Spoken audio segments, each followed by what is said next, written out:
Look at you. How do I look, pray? Ah, you want me to worship at the altar of your beauty like all the others who court your favour? Mm-hmm. Is that a frown line I see? Oh, yes, the hands of a queen. They look the same to me as always. I've been waiting for you to summon me, Bess. I couldn't wait any longer. I trust your wife as well.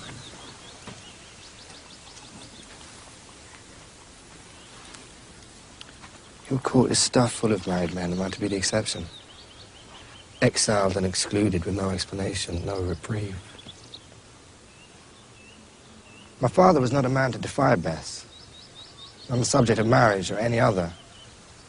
I'd be punished for my obedience to him.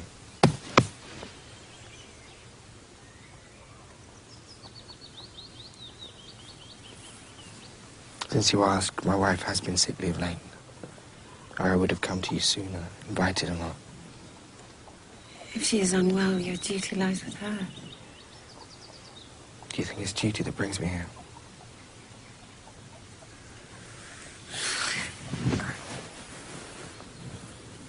Ride with me, Bess.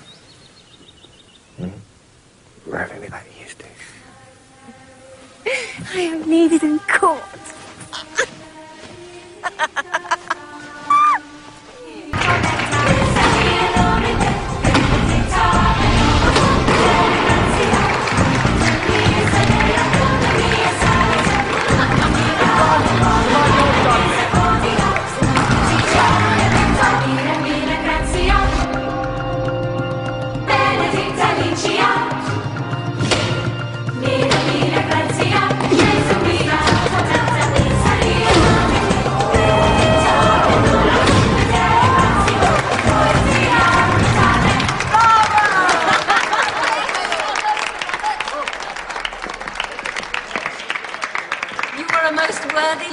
Cousin, I commend you. But a loser, nonetheless.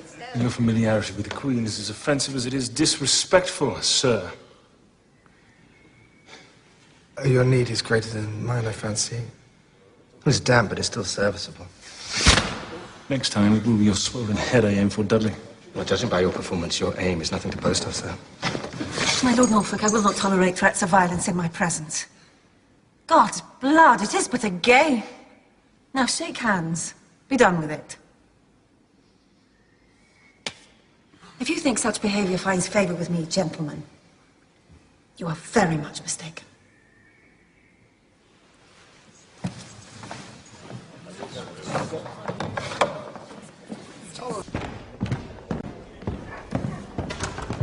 Robbie, your familiarity borders on contempt. One of my own by recompense. No. You must open it.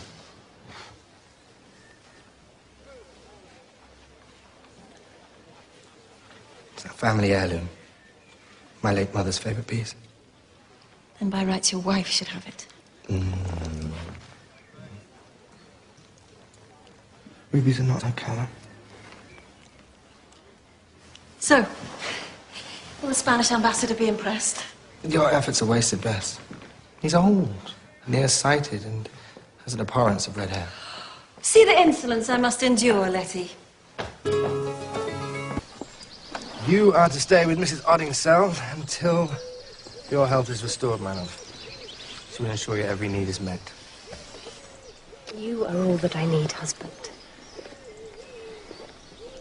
Can you not stay with me?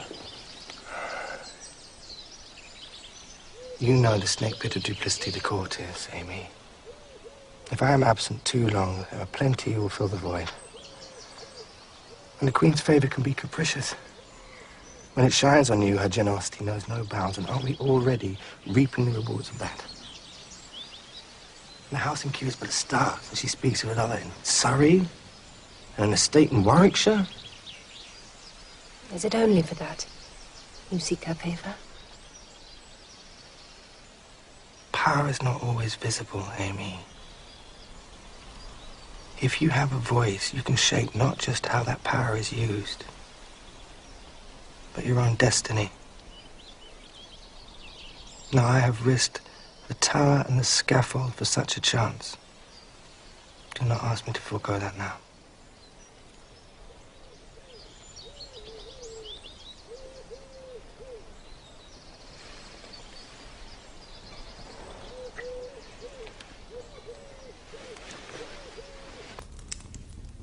So, the sharks have chosen a minnow to share your throne. The better to do their bidding. Archduke Charles is but a puny boy, barely weaned from his mother's breast. As always, you exaggerate, Robbie. He is my age, more or less. And well endowed, so they say. In wealth and power, perhaps. In other respects. Had anyone bothered to consult me, I would have forewarned them. Even as a child, you vowed never to take a husband. Dear God, after what happened to your mother, who can blame you?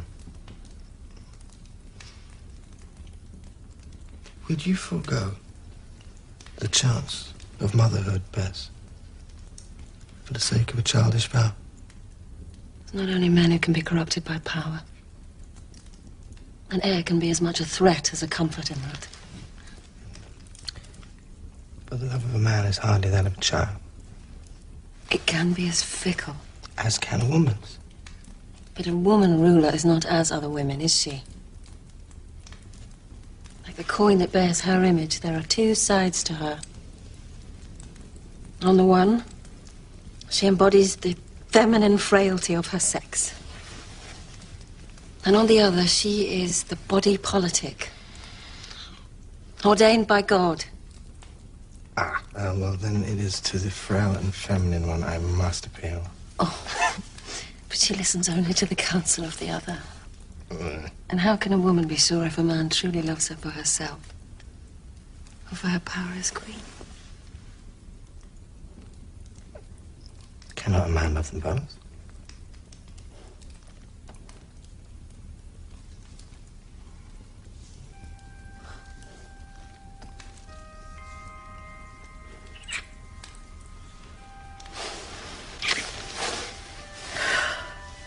Why do you think so little of my honor that I might endanger yours?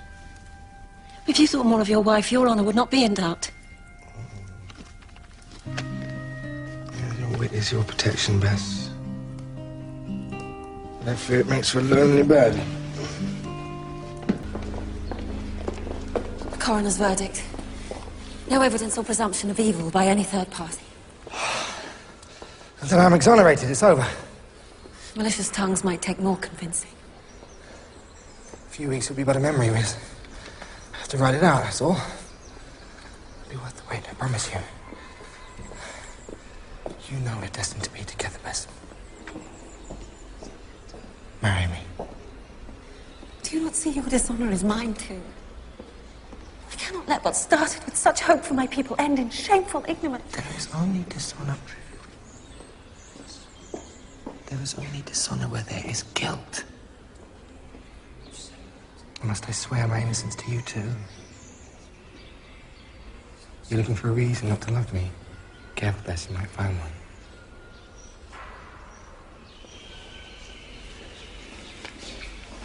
You must not again. If you love me as you claim, you must leave court now, today. If you love me, you would never ask me to do such a thing. I do not ask it. I demand it. If I am exiled, it will seem as proof of my guilt. I'm done for.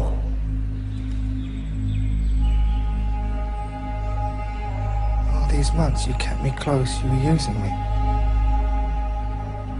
Playing with me for your own callous ends, as you do all men. So long as I was married, you were safe. Now I am free, you spurn me.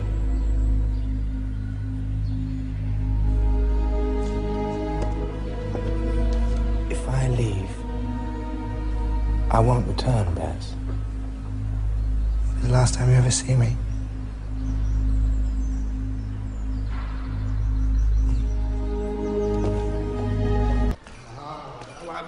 prefer banishment to this. 100 times I would prefer it. If she marries a Catholic prince, she will use their power to seize my throne. Worse yet, if it's Darnley she chooses. Who else can I trust with such a mission, who I know will not betray me? I am a Protestant. I am a commoner. She will never countenance such a match. The earldom of Leicestershire has a heritage akin to royalty, does it not? There are surely worse duties than to be married to a queen. You know, I hadn't yet forsaken all hope of that.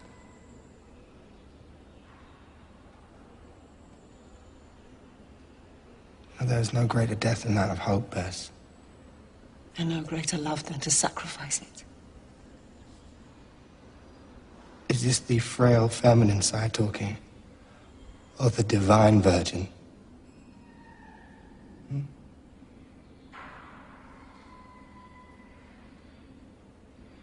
For queen and country, so be it. A lying, cheating knave! A maggot-hearted son of a mongrel traitor! My folly was ever to place my trust in you! And as if your slyness, your treachery were not enough, you dare to deny me the chance of my own marriage, While seizing it for yourself with that she-wolf!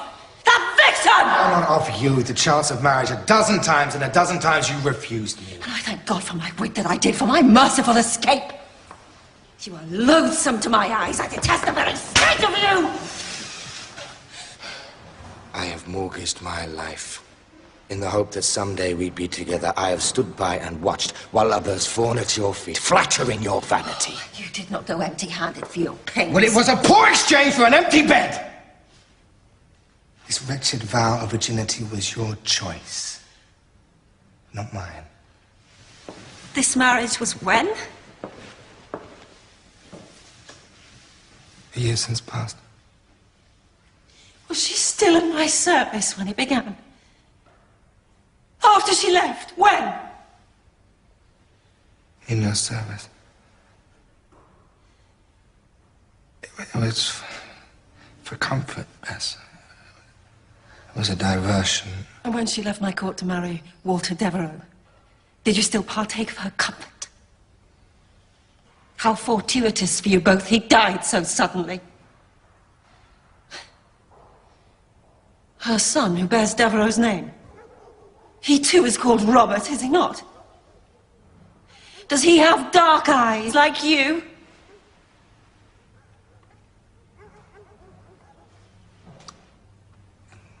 Such rank insinuation is unworthy of you, Bess.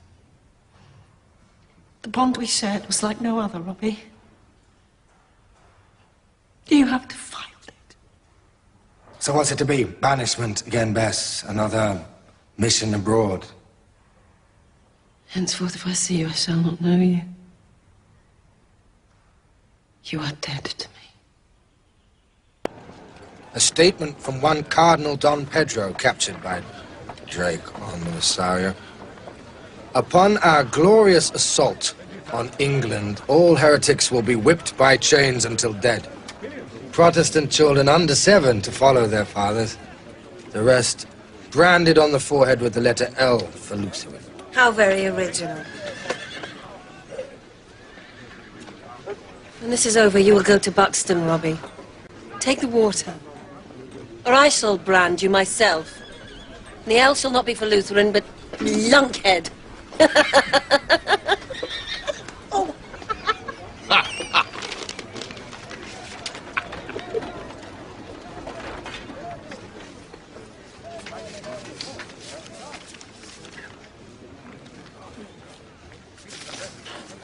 Second force is set to embark from Flanders.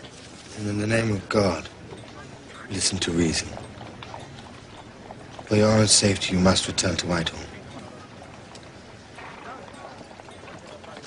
The trust you put in your people is worthy, Bess. But if they turn against you, there is no protection for you here. Or is it a martyr's death in battle you hanker for? And a hero's epitaph? A greater purpose to a prince's life than to teach us how to die.